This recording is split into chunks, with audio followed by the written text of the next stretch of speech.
안녕하세요. 태국인 팍치입니다. 오늘 이야기해볼 내용은 태국 이민에 대해서입니다. 많은 분들이 방송 때나 혹은 댓글로 태국 살아서 좋겠어요, 부러워요, 태국 살고 싶어요 이렇게 말씀하시는 분들이 많이 계시더라고요. 세계적인 관광 국가이고 푸른 바다가 보이는 리조트들이 즐비하고 저렴하고 맛있는 먹거리와 쇼핑 그리고 밤문화도 어디서든 쉽게 찾아볼 수 있는 태국이라고 생각하실 거예요. 정말 태국 이민 좋을까요? 저는 항상 이야기해요. 태국에서 사는 것보다는 여행하는 걸 추천드린다고요. 결론부터 말씀드리면 우리나라, 그러니까 태국 아니고요. 한국 사람은 한국에서 사는 게 가장 낫지 않을까 싶습니다. 외국인으로서 다른 나라에서 지낸다는 게 쉽지만은 않더라고요. 일상 영상에서는 하하호호 웃는 모습만 나오죠. 영상 뒷면에서는 안 보이는 많은 것들이 있답니다. 제가 왜 이렇게 말하는지 이유를 아셔야겠죠? 지금 바로 말씀드릴게요. 태국 같은 경우에는 외국인으로서 이것저것 신고해야 할 것들이 너무 많아요. 그렇기에 꾸물거리는 태국어로 된 서류들을 만져야 하니 참 골치 아픕니다. 영어가 적혀 있는데 사실 서류에 적힌 영어들은 어렵거든요. 그리고 이러한 것들은 정확하게 작성이 되어야 왔다리 갔다리 안 하고 시간 낭비를 안 하는 거니까요. 먼저 가장 큰 걱정인 것 중에 하나가 비자겠죠. 비자. 비자 같은 경우에는 사적 면제 협정으로 인해 무비자로도 90일 동안 태국에 체류가 가능합니다. 지금은 코비드19 때문에 따로 비자를 받고 들어오셔야 해요. 비자 만들 때 서류도 많이 떼야 하고 또 몇 개월마다 연장도 해야 하고, 아무튼 코로나가 괜찮아지면 상황이 예전처럼 돌아올 거라 생각하고 이야기를 해볼게요. 자, 무비자로 지낼 수 있는 기간 90일이 지나면 어떻게 해야 하나요? 비자런을 해야겠죠. 비자런이 뭐냐면 다른 나라에 나간 뒤에 다시 태국으로 입국 시 90일짜리 스탬프를 받을 수 있어요. 정말 운만 좋다면 비자런을 하시면서 거주가 가능하겠죠. 근데 이게 다른 나라 왔다 갔다 하는 게 쉽지가 않아요. 비용적인 측면에서도 그렇고 시간적인 측면에서도 그렇고요. 가까운 라오스나 캄보디아 등 이런 나라에 가면 되지 않나 이렇게 생각하시는 분들도 계실 거예요. 반은 맞고 반은 틀립니다. 육로로 비자런 할 시 한두 번은 괜찮지만 그 이상 하게 된다면 이미그레이션 통과를 못하게 될 거예요. 육로로 왔다 갔다 할 시 더 꼼꼼하게 확인하는 것 같더라고요. 저도 2번이나 벌써 왔다 갔다 했죠. 비행기 타면 금방이긴 해요. 그래도 왔다 갔다 하는 게 여간 피곤한 게 아니더라고요. 비행기보다 저렴한 버스를 탄다면 12시간 이상, 왕복 24시간을 버스에서 보내야 합니다. 저 같은 쫄보는 비자런 하는 동안 잘 통과될 수 있을까? 아, 제발 제발 이러면서 라오스나 베트남에 있는 동안 불안한 마음에 여행도 제대로 못 하겠더라고요. 진짜 밥이 안 들어가요. 밥이 무슨 해외 도피 가는 느낌 비슷합니다. 저같이 걱정 많은 사람은 공항 갈 때마다 너무 스트레스더라고요. 그리고 교육 비자도 있고 아니면 태국 내 소재 중인 회사에서 논비 비자를 받거나 해야겠죠. 저는 비자를 한번 했고요. 오일량이 있어서 노노 결혼 비자를 받았고, 비자 받는 것도 사실 좋은 회사에 취업을 한다면 회사에서 다 해주겠지만 그게 아니라면 서류를 스스로 또 준비하거나 대행업체에 맡겨야 해요. 맡기면 또 비용이 발생하겠죠. 스스로 하려면 또 어떻게 해요? 언어적인 부분에서 굉장히 부담되실 거예요. 시간도 엄청 걸리고요. 왔다 갔다. 태국 행정 업무가 우리나라처럼 빠르지가 않아요. 일 하나 처리한다고 하면 방콕 기준 하루 정도는 예상하셔야 합니다. 그나마 외곽 이민국 같은 경우에는 조금 더 빠르게 처리를 해 주시더라고요. 작년에 코로나로 인해 팬데믹이 왔을 때 태국에서 먼저 입국 금지를 때려버리고 우리나라도 태국을 사직 면제 협정 잠정 정지 국가에 포함을 시켰죠. 이렇게 국가적 또는 사회적 이슈로 인해서 생이별을 해야 할 수도 있는 상황이 올 수도 있어요. 지금 결혼 비자를 가지고 있어도 만약에 제가 한국에 있었더라면 태국에 못 들어오는 거예요. 비자 하나만으로도 이렇게 많은 시간과 비용과 그리고 리스크가 존재하는데 참 이민 어렵습니다. 이게 끝이 아니에요. 다른 것들도 많아요. 자, 비자는 해결됐다고 칩시다. 거주지 등록도 해야 하고 거주지 90일 신고도 있고 또 해외에 나가려면 또 리엔트리 비자라는 걸 받아야 해요.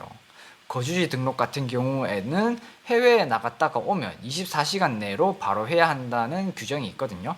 사실 조금 늦어도 벌금 안 물긴 해도 이게 다시 등록하러 이민국까지 가기가 정말 귀찮아요. 거주지 90일 신고는 말 그대로 90일마다 신고를 해야 하는데 인터넷으로 하면 되기 때문에 조금 더 낫지만 저는 처음 신고할 때 직접 갔어요. 인터넷 안 된다고. 그리고 지금까지도 인터넷이 안 되고 있습니다. 네, 계속 직접 가거나 누구한테 부탁을 하거나 이렇게 받고 있어요. 그리고 리엔트리 비자 이거 안 받고 나가면 비자가 소멸되어 버립니다. 아니, 비자가 사라져요. 결혼 비자를 받는 과정을 짧게 요약을 하면 3개월 임시 비자를 라오스나 제3국에서 받고 와서 다시 은행에 2달간 40만 바트를 입금하고 각종 서류들을 싹 다 준비해서 1년 비자를 받은 것이, 만약에 리엔트리 비자를 안 받고 다른 나라에 간다면 한순간에 다 날아가 버립니다. 고생한 게. 골치 아프죠. 그까짓 것 그냥 받으면 되는 걸 왜 이렇게 찡얼대는 거야, 뭐 이렇게 생각하실 수도 있는데 정말 찡얼댈 만해요.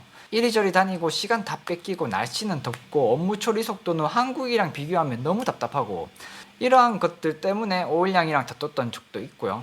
외국인으로서 태국에 살아가기 위해서 해야 하는 필수적인 것들, 이것들을 시행하지 않을 시 태국의 거주 자체가 불가능하기에 가장 신경 쓰였던 부분이고 가장 많이 스트레스 받았던 부분이에요. 저는 그나마 다행인 게 우리 똑똑한, 진짜 똑똑해요.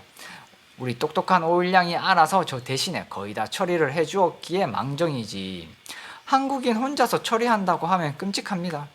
처음 서류를 준비하신다면 90% 이상은 혼자서 못하실 거예요. 이제 어느 정도 태국에 체류할 준비가 된 것 같으니 영주권을 한번 알아봐야겠죠. 많은 분들이 이제 결혼도 하셨는데 영주권 뭐 안 받냐고 많이 물어보시는데, 이게 영주권 받기가 꽤나 까다롭습니다. 태국 대사관 내용을 참조하였습니다. 몇 가지만 한번 읽어볼게요. 각 국적별로 매년 100명을 넘지 않는 범위 내에서 영주권을 부여할 수 있으며 신청자의 수입, 재산, 학력, 기술, 태국인과의 관계 및 국가안보 등을 고려 허용하고 있음. 사회불안, 공공평화 및 안정, 윤락행위, 마약거래, 미풍양속을 해치는 경우 영주권 몰수. 비자 연장 없이 당지에 머물 수 있으나 일을 하기 위해서는 별도로 워크퍼밋을 신청해야 함. 우리나라 같은 경우에는 비자만 있으면 일을 할 수 있는데, 외국인도 태국은 워크퍼밋이라는 걸 따로 받아야지 일을 할 수 있어요. 토의 구입은 불가, 토의 구입은 시민권이 있어야지 구입이 가능합니다.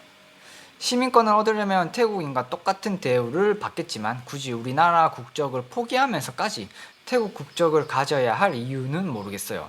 뭐 얻기도 진짜 어렵지만요. 그리고 제가 예전에 영상으로 이런 사람 태국 오지 마세요 라고 만든 영상이 있어요. 그 영상에 보면 더운 날씨, 물가, 위생, 벌레 등이 있죠. 뭐 짧게 말씀드리면 태국 정말 덥습니다. 3계절이 있는데요. 더운 날씨, 진짜 더운 날씨, 아주 좋은 더운 날씨, 이렇게요.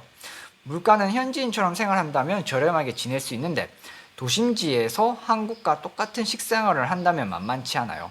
그리고 위생, 특히나 시골에서 벌써 2년차 살고 있는 저는 방콕에 계신 분들보다 더 어려움이 많더라고요. 이건 다음에 제가 제대로 썰 한번 풀어보도록 하고요. 외의 것들은 사실 적응만 한다면 그래도 태국에서 살 수 있어요. 필수적으로 필요한 것은 태국에서의 경제적인 수입이겠죠. 수입. 저야 태국에서 직장 다녀본 적도 없고 잘 몰라요, 사실 여기에 대해서는. 그래서 제가 태국에 있으면서 태국에 거주하시는 다른 한국인 분들에게 이야기를 들은 내용이에요. 태국에서 안정적인 직장을 가지기 쉬울까요? 절대 아닙니다. 주재원이 가장 현실적인 대답이고 안정적이라고 말할 수 있겠죠. 대다수의 주재원 분들은 사실 선택적 이민이라고 말할 수 있어요. 오고 싶어서 온 게 아니죠, 사실은. 뭐 다 그런 건 아니겠지만요. 그리고 정말 한국 기업 찾아보기가 힘들어요. 그나마 구인 광고들을 찾아보면 대부분 경력직이에요. 젊은 친구들은 더 힘들 거라고 봅니다. 그나마 태국어가 장착되어 있으면 길은 어느 정도 열려 있는데 사실 대부분 힘들잖아요. 영어, 일본어를 정말 잘한다면 또 다릅니다만 해외에서 해외 기업에서 직장 생활하는 분들 이야기 들어보면 스트레스가 이만저만이 아닌 걸로 알고 있어요. 다른 문화와 인종과 언어가 혼합된 곳에서 같이 일한다고 생각해 보세요. 같은 한국인끼리 일해도 답답하고 어려운 상황들이 많이 나오는데 오죽하겠어요. 그러면 다른 것을 찾아봅시다. 미천이 조금 있으신 분들은 자영업이겠죠. 가게마다 다르겠지만 대체적으로 공통적인 사항은 해외 법인을 설립하고 이제 태국인 직원들과 함께 일을 해야겠죠. 태국 같은 경우에는 외국인 1명당 태국인 직원을 4명 고용해야 한다고 명시되어 있어요. 주변에서 하는 이야기들은 태국 직원들 다루기가 정말 힘들다고 합니다. 제가 직접 보지는 않았지만 우리나라 스타일이랑 많이 다르다고 들었어요. 그래서 답답해서 싫은 소리 한마디 하면 태국 사람들 성격상 쿨하게 다음날 안 온다고 하더라고요. 사람마다 다 다른 게 맞지만 평균적인 게 있잖아요. 임금 싸다고 좋아할 만한 상황은 아니에요. 저보다는 사실 경험해보신 교민분들이 엄청 더 많으시겠죠? 혹시나 계신다면, 보고 계신다면 댓글로 경험담 써주시면 정말로 감사하겠습니다. 그리고 태국에서의 직장 생활이나 자영업을 하시면 생각대로 가고 싶은 곳 여행하고 그러기가 어려울 거예요. 그렇다고 저 같은 유튜버나 BJ 등 개인 방송은 어떨까요? 저는 태국에서 유튜브를 일찍 시작한 1.5대세 태국 유튜버기에 자신있게 어렵다고 말할 수 있습니다. 제가 유튜브를 하면서 좀 느낀 거, 그런 자세한 내용들은 따로 한번 기회가 된다면 만들어서 올려보도록 하겠습니다. 짧게 말씀드리면 유튜브 100명이 도전한다고 하면 2~3명이 최저시급을 받을까 말까예요. 여러분들은 노출이 잘 되는 유튜브 분들이 나오고 클릭을 하시잖아요. 그런데 그 밑에 노출 안 되는 유튜버들이 수십만 명이 있습니다. 앞서 말씀드린 한국 날씨와 다른 1년 내내 항상 더운 날씨, 영주권 시민권 취득이 사실상 불가능함으로써 오는 태국 이민의 불안정성, 거주를 하기 위한 갖가지 서류와 비자, 그리고 대중교통 시스템의 빈약, 한국 대비 상대적으로 높은 의료 비용, 외국인에게 불리한 사업 환경, 언어, 외국인들에게 폐쇄적인 부동산 시장 등등 너무 많습니다. 제가 너무 겁주는 듯이 안 좋은 쪽으로 이야기를 하긴 했어요. 그만큼 생각을 다시 한번 해보시고 결정을 하시라는 마음에 또 이렇게 부정적인 이야기를 했어요. 저희가 방송에서는 하하오호 막 웃고 웃으면서 재미있게 지내는 모습을 많이 보여드리죠. 그래서 많은 분들이 태국 이민 가고 싶어요. 태국에서 사시는 모습 너무 행복해 보여요. 태국 시골 막 저도 살고 싶어요. 이렇게 말씀하시는 분들이 많이 계세요. 근데 저도 이제 태국에서 방송 생활하면서 앞을 모르잖아요. 유튜브라는 게 앞을 모르기 때문에 올이랑 넷플릭스를 보고 있는데 갑자기 가슴이 답답해지고 앞이 보이지 않는 어둠 속에 횃불 하나를 쥐고 앞을 나가고 있는 느낌이 들 때가 있어요. 네, 그렇습니다. 태국은 분명히 매력 있는 나라가 맞습니다. 저는 태국이라는 나라가 좋아서 온 게 아닌 태국에 살고 있는 오일이라는 여자 하나 때문에 왔는데 지금은 태국이라는 나라에 점점 관심이 생기고 우리나라와는 다른 매력들이 너무 좋더라고요. 아직까지 제 의견은 태국에서의 이민보다는 한국에서 일을 하시면서 시간적, 금전적 여유가 있으실 때 한 번씩 여행 오시는 걸 추천드립니다. 그리고 태국에 사셨거나 사시는 선배님들의 다른 어려운 경험들이 있으셨다면 댓글로 공유해 주시면 정말 감사하겠습니다. 사실 저는 3년 차라서 저보다 더 오래 사셨던 선배 교민분들이 더 많이 아실 거예요. 공유해 주시면 진짜 감사해요. 네. 영상이 도움이 되셨거나 재밌게 보셨으면 구독과 좋아요, 알람 설정 부탁드리며 다음에는 더 나은 영상으로 찾아뵙겠습니다. 태국인 팍치 이만 물러갑니다.